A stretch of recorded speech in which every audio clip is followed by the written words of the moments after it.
All right, welcome back to the channel. It's your boy Fanon, and in this video, we are going to be in the 140-pound, 135-pound division, where Gervonta Davis's team has come out and talked about their next fight and of the people that people want to see him fight, what their thoughts were on it. And in this particular time, Calvin Ford is the one that said it. So really good that Calvin Ford is out there on camera again and is seems as if he's in a good situation.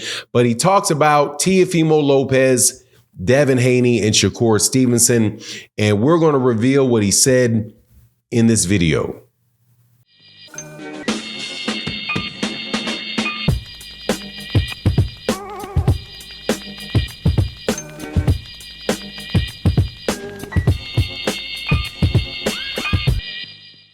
All right, welcome back to the channel. It's your boy Fanon, and in this video, we're going to be in the 135, 140-pound division, where people are anxiously awaiting on who Gervonta Davis will be fighting next. And some insight was given into that from the perspective of Gervonta Davis's camp, specifically his trainer, Calvin Ford, said some pretty surprising things about three of the top guys that people are talking about him fighting: Teofimo Lopez, Devin Haney, and Shakur Stevenson. Before I get into that, though, let me welcome you back to the channel. If you're new to the channel, please accept my invitation, hit that subscribe button. Thank you to everybody that supports and the super thanks. And thank you to everybody that checks out and hits that like button and is a channel member. Thank you guys so much for your support. But let's get into this because I thought this was really interesting. Gervonta Davis' team is, as far as what they are desiring and wanting to see from Gervonta Davis next, is taking style into consideration as far as what they want to do and who they want to fight. By style, I mean who is going to actually give boxing fans an entertaining fight, not necessarily who Gervonta Davis can beat and win in a fight or not beat in a fight, but who is going to provide the type of fight that boxing fans are going to be excited about and want to come back and watch Gervonta Davis fight again. Who is Gervonta Davis going to fight that is going to make the fight actually exciting? And they take two real big shots at Devin Haney and Shakur Stevenson and praise Teofimo Lopez. Now, specifically, shout out to Marco on Marco's YouTube channel that did the interview. Greatly appreciate the work that he did in that regard. Go check out Marco. I think it's Marco Boxing on YouTube. Very enlightening interview with Coach Calvin Ford. He was asked about Shakur Stevenson because, there is a possibility that Shakur Stevenson could be going from from Top Rank to another promotional outfit after leaving Top Rank later this year. He said that he's a promotional free agent after the end of this year. And I personally think that's one of the better fights that could be made, or the more difficult fights that could be made for Gervonta Davis, and that Shakur Stevenson is the fight that I want to see at 135 pounds. Calvin Ford disagreed with me. And when he was asked, or at least he was asked about the last fight that Shakur Stevenson had, that one against Edwin De Los Santos.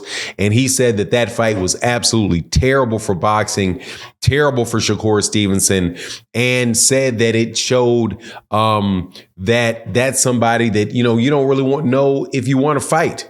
Because he said the fight is going to be such a stinker that nobody is really going to enjoy the fight, because Shakur Stevenson refused to engage with Edwin De Los Santos. He also said that he believed one of the reasons why Shakur Stevenson did not engage with De Los Santos was because he didn't have the opportunity to spar him before he had actually fought him.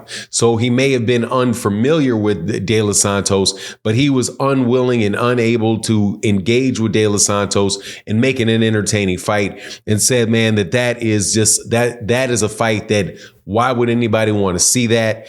Because you know what you're going to get. You're going to get somebody that is going to run around, and they're never going to actually stay there and fight. And said that Gervonta Davis is in a situation where people are already saying the way that they treat him and the judges treat him on the scorecards is that, he loses rounds in the minds of people every time he doesn't knock somebody out, and that Gervonta Davis needs a knockout to win pretty much every time. That's the situation that he has put himself in by providing the type of fights that he's provided. As far as my particular take on that, I would say, look, man, there's a high probability that fight could be a stinker. I would not doubt. I mean, there is definitely ability to do it, because Shakur Stevenson is somebody that obviously showed that if he does not want to get hit and he does not want to get fight, he's not going to get hit, and he's not going to be pushed into a fight. From a boxing purist standpoint, it is what it is, though. If Shakur Stevenson can outbox you, he can outbox you. That's part of the sport. You'll have to cut off the ring. You'll have to find a way to do that, right? But if you are, I can't deny the point that if you are looking for a certain amount of excitement in a fight, that's probably the reason, why some people may stay away from Shakur. Shakur is also going to be in a funny situation because he's not somebody that has. Well, I think he's a big name fighter, as big as many of the fighters that act like they're these gigantic superstars. But unless Shakur sits down and decides that he is going to engage more in fights and does not put that type of show on, then it's going to be a little bit tougher to get people into the ring with him because of that. Same thing happened with Guillermo Rigondeaux. It's happened with other fighters that, don't provide, a sense of opportunity for the audience. Because if you don't, a sense of opportunity for excitement for the audience, because if you don't present a degree of excitement for the audience, then the audience doesn't want to see you. The audience won't, you won't have a big audience. If you don't have a big audience, then other fighters are not going to find a need to really fight you, because despite what everybody says about these belts, and what's important, the money is the number one thing that's important. And for example, the reasons that people want to fight Gervonta Davis is not because it's fun getting hit upside the head by him, right? Now, he talked about Teofimo Lopez and said Teofimo Lopez is a very good fight. He said, look, Teofimo Lopez comes to fight. Teofimo Lopez is going to make it a fight. That right there would be an exciting fight. It would be a tough fight between him and Gervonta Davis, and it's a fight that they like. They pretty much brushed off Devin Haney and said, look, man, Devin Haney, when have you ever seen Devin Haney really sit down in a fight and really get into a fight with somebody? And he felt that he had picked certain fighters like the Regis Prograis fight.